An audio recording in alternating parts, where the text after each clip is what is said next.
Hello and welcome to this After Maths episode of the Primary Maths Podcast, the show where we talk all things primary maths. With me, John Cripwell. And with me, Becky Brown. Hello, everybody. Hello, Becky. How are you? John, welcome back. How are you this week? Yeah, I'm very good, thank you. Have you had a good first week of the summer holidays?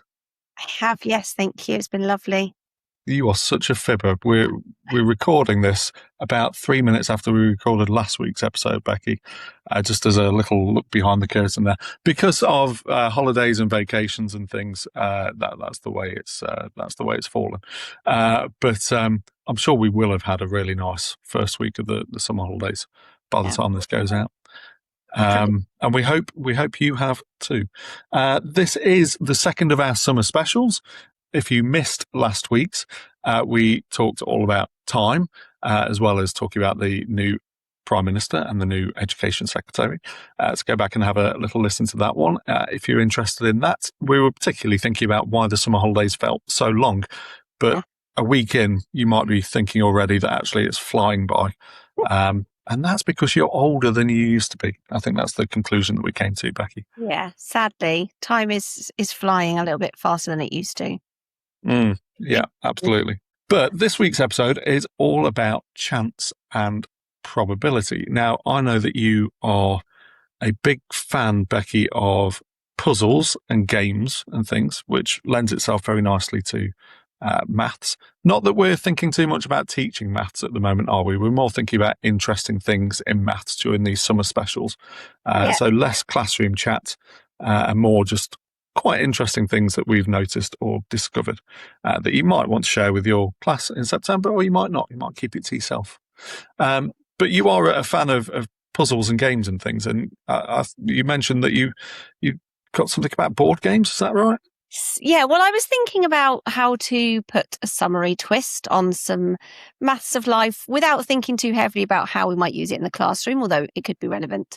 And I was thinking about that actually the summer holidays, particularly if your summer holiday is in the UK, that I remembered lots of summer holidays of my childhood where we would go away to Weymouth, particularly. I remember one particularly wet caravan holiday where it would be pouring down with rain and you're stuck in a caravan. And of course, things were a bit different then. We didn't have digital devices and iPads, and there were only 4 channels. And you just had a hoop and a stick, didn't you?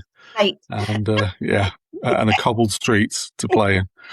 My best friend growing up, actually, Becky, went to Weymouth every year for their summer holiday. I feel like people do that less these days. I think people seem to, go a little, like to explore new places. But definitely growing up, there were some people that just went to the same place every single year. Yeah, it's what you know. Not for me. No. Yeah, not for me though. Not for me. I like to explore a little bit. Yeah, I'm a bit of both. I like the knowing where I'm going and no surprises, but same. It's nice to experience somewhere new too. You just have too many surprises during the year. I just want to go somewhere where I know it's going to be safe and I can just relax and it'll all be fine. Yeah, I get that. But and very fond memories, including the rainy days stuck in a caravan, actually. And I feel like, and I think this probably does still happen, is that a pack of cards will come out or a board game. And I am, as you said, a huge tabletop gaming fan. We have a room in our house which is dedicated to tabletop games. Now, a room in your house? Is that in the East Wing or the West Wing? Honestly. It's just next to the billiard room, across from the boot room, just, down the corridor from the gun store. Honestly, a board game, tabletop gaming room. Yes, it makes No, you don't have to justify it, Becky. It's fine. It's absolutely fine. Well, we needed someone. You obviously negotiated a far better salary our employer than I did. Well, that's fine. Well, right. What is your favourite classic one that our listeners might have heard of? What is your favourite classic board game? Definitely Cluedo. I love Cluedo. I think you can't go wrong. They've changed it, which I'm not such a fan of. But yeah, they've changed it a little bit. You can still get the original one, but they've sort of given it. I'm sure the one that we've got is not that old, and it still, mind you, yeah, I don't know. What have they changed? Well, I think there was more. I think there are more. I don't know if it's more characters or more things. I don't know because I've refused to play it. We've got an old copy of the original and the best, and we continue to play that. But definitely, Cluedo is my favourite. Do you have a favourite? Now, yes and no. So I do like Cluedo. I like the elimination side of it and the kind of racing against time. Really, you're trying to get there before other people. I find the knowing where you want to get to, but not rolling the right die number. I find that a little frustrating, I have to say sometimes.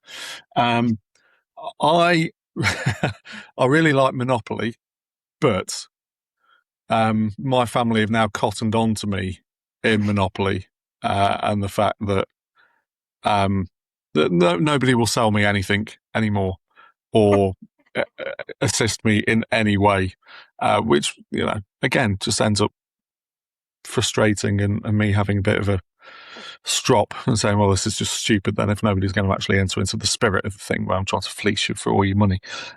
So we don't play that very often anymore. No. But do you know what? The other morning, though, my youngest daughter got out Mousetrap, and after about a mere 3 hours of setting that up, we and I left it for 2 days set up after that because I thought I'm not breaking this down again until we've got every moment of. But I have to say, I do quite like that game. There was a classic game called Scotland Yard. I don't know if you've ever come across that. I do know it, yes. Which I think is probably one of the less known of the classic games, but I really, really liked Scotland Yard. And that's where you had to, you need a couple of players. One of them is a detective chasing you, and you have to get around London through using different forms of public transport on the board, the underground, taxis if you can afford them, buses and things, and the detectives have to try and catch you, but they only every now and again get to find out where you are. So yeah, really enjoyed that one. So that's probably my favourite, I have to say. Yeah, that's a good one. And actually, you can play an awful lot of games just with a pack of cards, can't you? You don't necessarily need a huge games room to have a collection. I always forget the rules of card games, though. Like, I know Rummy. I used to play Rummy all the time. Cannot remember how to play Rummy. I suppose it's easy enough to look it up. Yeah. Now it's all there on the internet, I guess. I think, although I'm not suggesting we spend our summer holidays playing games and looking for the maths, there is obviously a lot of maths within. Why not? Oh, yeah, I mean, I do. Where else is the pleasure? Come on. Yeah, exactly. And I was thinking about, and this will link nicely into what you're going to talk about in a minute, John, but I was thinking about dice games and the difference between chance games like Snakes and Ladders. Really, you're rolling one dice. It's fairly down to chance where you land. You don't have a lot of power apart from the rolling of the dice. And then choice games, so things like Shut the Box, that's a big favourite in our house. We have to make strategic choices. And then, of course, when you add in a second dice, things change quite considerably, particularly for probability. With one dice, you know where you are. You've got an equal chance of getting 1 to 6. Once in that second dice, you have got much more of a chance of rolling a 7 than anything else. And that some games take that in. I don't know if you're familiar with Catan, but it makes 7 the most frequent event because it's going to be rolled the most. So it takes that. And backgammon, you get bonuses if you roll doubles. Right, hang on. 7 is the most likely number to be rolled if you have 2 dice. Yes. Okay. So because you could have 6 and 1, 2 and 5, 3 and 4. Yeah.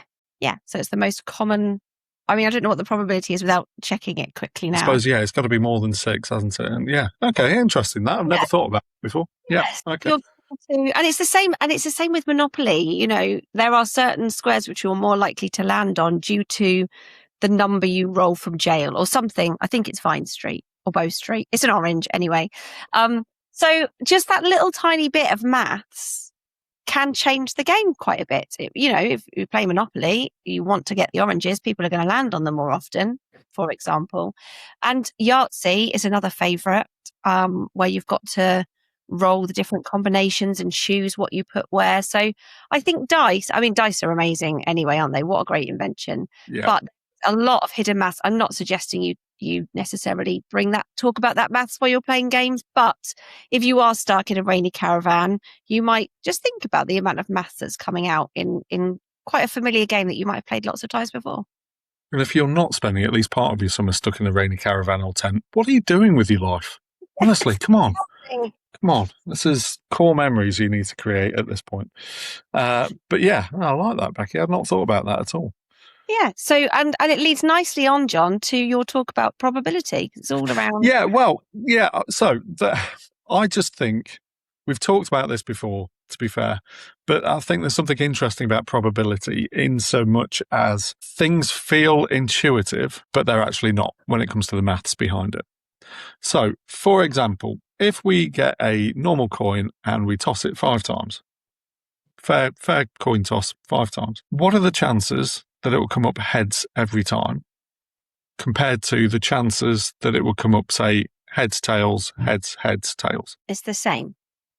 It is the same. Do you know what the probability of that is? And again, this is not primary maths anymore, although it used to be. It used to be. So the chances of tossing a coin and getting heads or tails is 1 in 2. Yeah, it's a half, 50-50. We agree on that. If you do it 5 times, then it's a half to the power of 5, which comes out as something like 0.031, whatever. But it essentially, that becomes 1 in 32. So the chances of any sequence at all of 5 coin tosses is 1 in 32.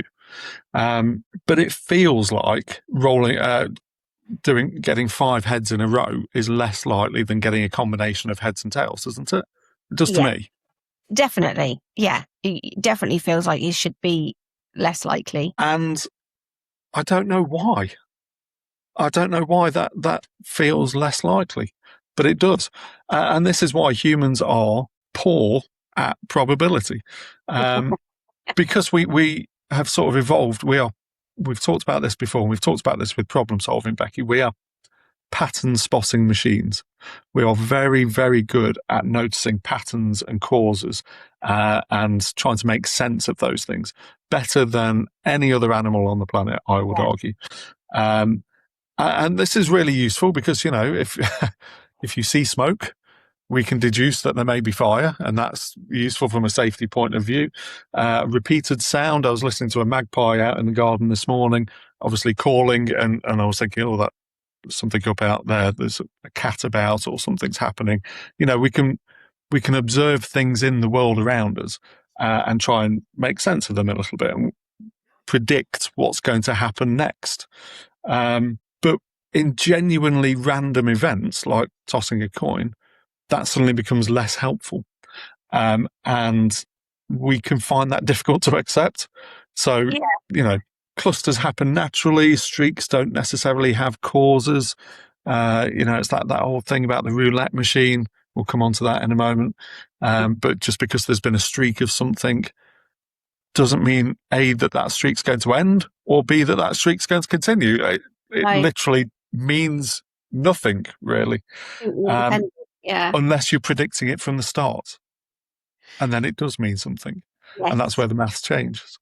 So if you're trying to think about what are the chances of a roulette machine coming up red 30 times in a row or something, that's different from observing that happen 29 times and then predicting whether it's going to be red or black next. Yeah. The maths changes. Complicated. Yeah, it's because it changes. That is quite complicated. Yeah. Yeah. I'm sure people have heard of the birthday paradox. This is a classic one, and actually happened to me for the first time that I can recall. Last week, I was speaking to somebody, and it turned out we had the same birthday, and I thought that was quite strange. And I thought, no, I know that isn't actually that strange. Intuitively, it feels like there's a 1 in 365 chance, doesn't it, or 366 maybe, of being born on any particular day, which I guess is true. Yeah. But the question is, how many people are needed in a room before there is a better than even chance of 2 of those people sharing a birthday? And to me, we're thinking 365 possible birthdays.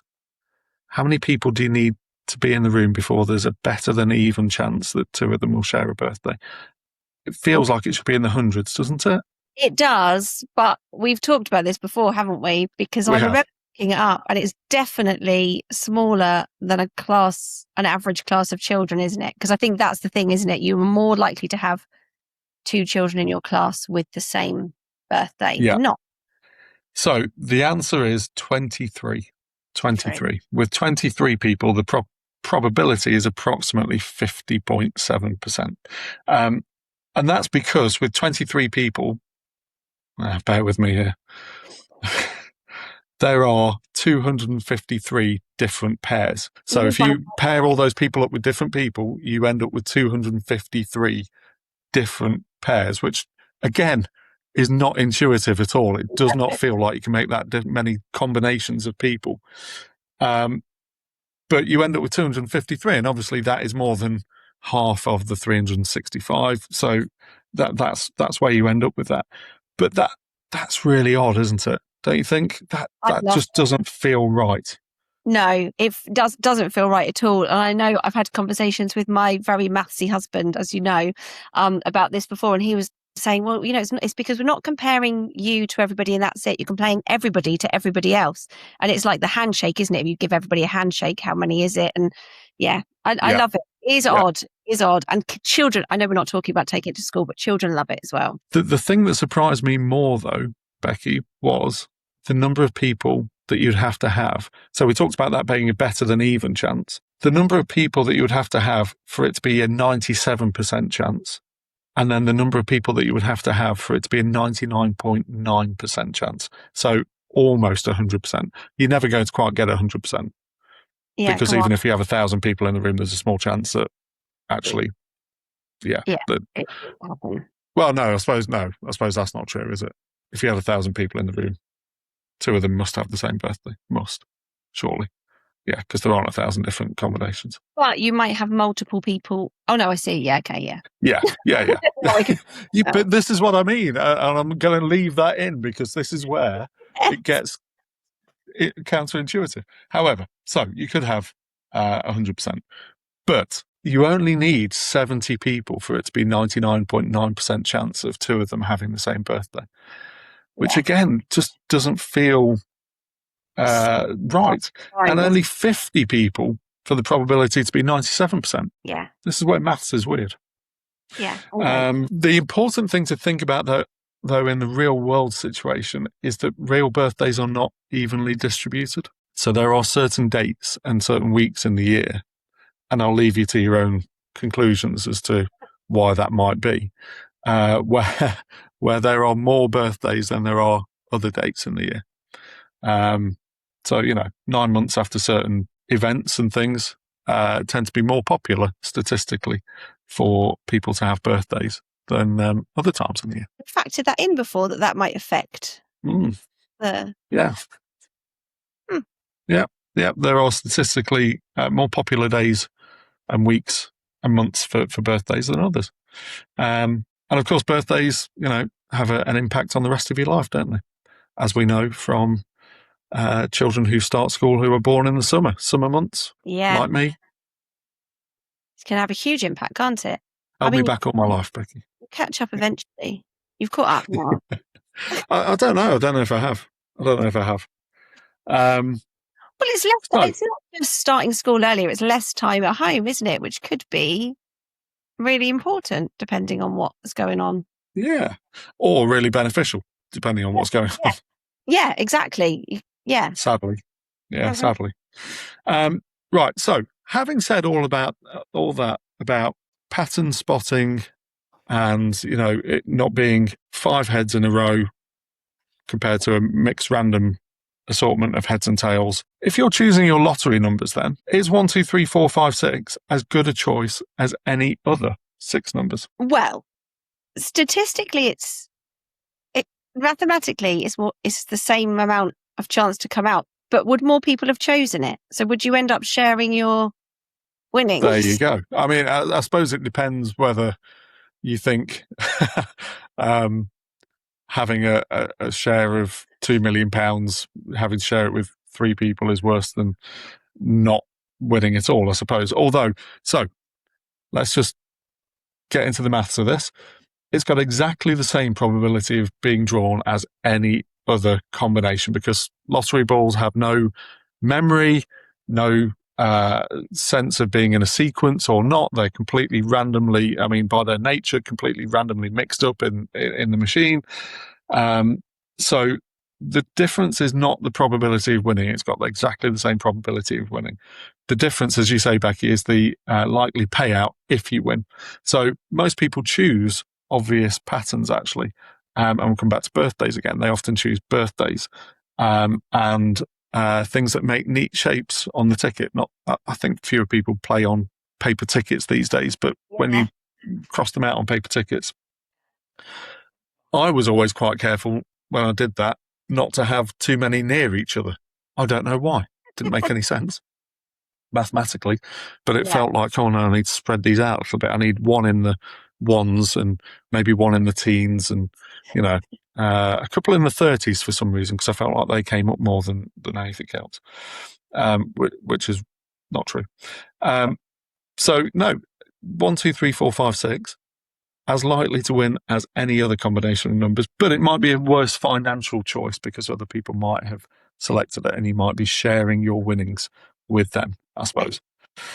And then just to round this off, a couple of gambling ones. All right. Not that we're condoning gambling, but the gambler's fallacy is something that we've talked about before. And it's this idea that if you spot a sequence or a pattern, because as we say, we are pattern spotting machines as humans, then you read into what that means. And as we sort of alluded to earlier, it doesn't mean anything in terms of what comes next. So if we toss a coin 5 times and it comes up heads every time, the next coin toss is still 50-50 heads or tails. It's not more likely to be heads or more likely to be tails. Provided, I suppose, we can guarantee that it's a fair coin toss and that actually nothing else is interfering with that. And perhaps the more that you do that and you see that it favours heads more than tails, you might be thinking, okay, is the coin imbalanced, or is it something about the way that it's being set up and flicked or something? But if it's truly a fair coin toss, then it makes no difference as to what's come before. The coin has no responsibility to try and restore that 50-50 nature of things. The more you do it, the more it should move towards 50-50 in terms of an overall, but the short sequences, there's nothing in that to say that it's going to correct itself. But people who gamble will read into that. And it's the same idea of being on a winning streak as well. If there's one thing that we know about winning streaks, is that they always come to an end. Yes. Well, always, in a truly random, I'm not talking about sports and things like that, because that's a lot more involved in that than just luck and randomness. But, in terms of somebody being on fire at the roulette table or something like that, it means nothing. It really means nothing as to what comes next. And that's kind of where I really struggle. So I'm not a big gambler at all. When I was at college, as in A-level college, we used to play with 2p coins for game cards and whatever at lunchtime. And if I lost more than about 10p there, that was it. I took the rest of my money and I left the table, Becky. Because the house always wins. The house always wins, exactly.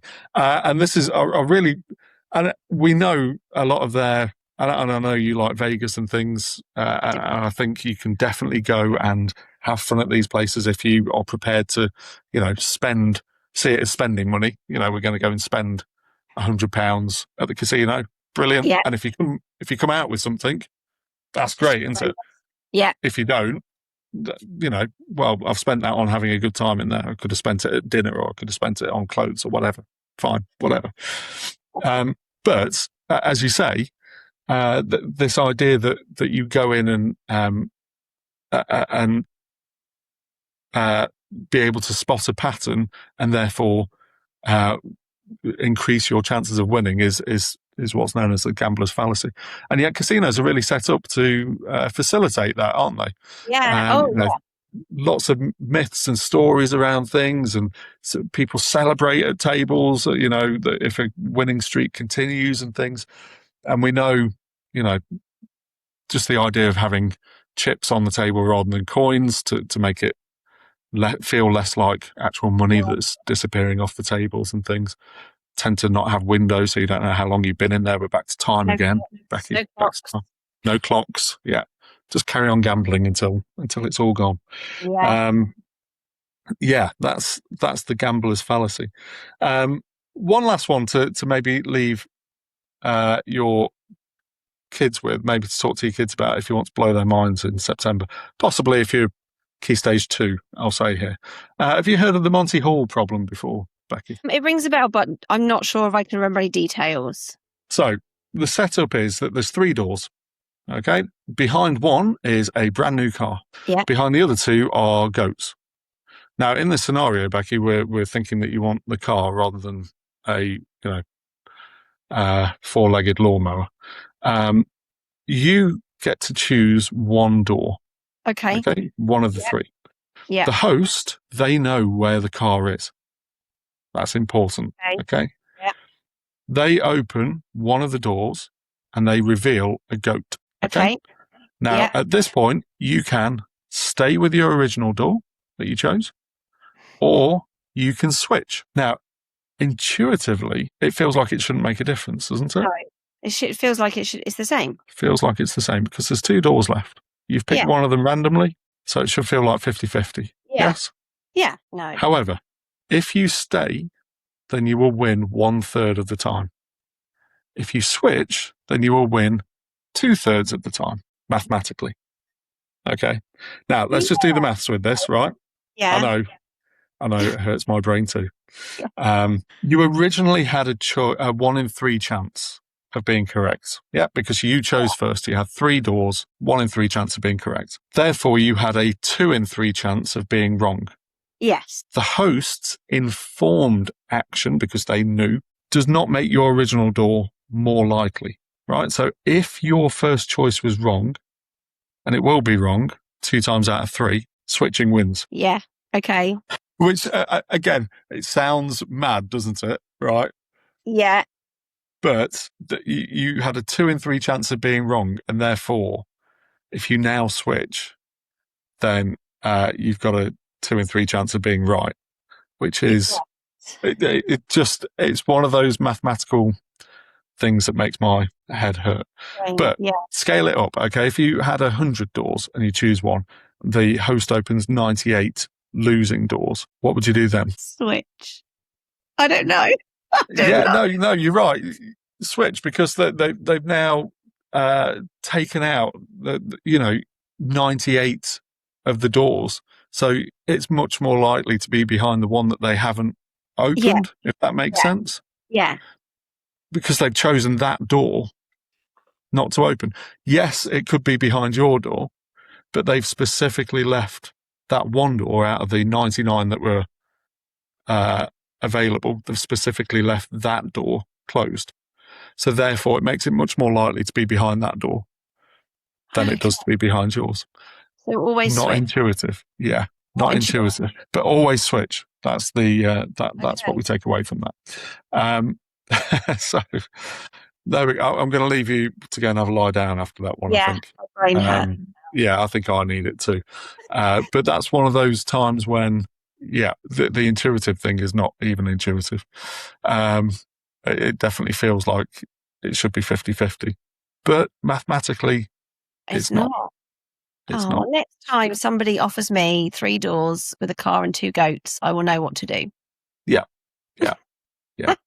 I'm trying to think of what situation that might occur in. But when it does, let us know. Let us know how you get on. Don't forget, it's not 100% guaranteed. No. It's only 2/3. Yeah, so still might not. 2 in 3 chance. 2 in 3 chance rather than a 1 in 3 chance. But, the odds are in your favour then, at least. Love it. Right, we will leave it there for this week.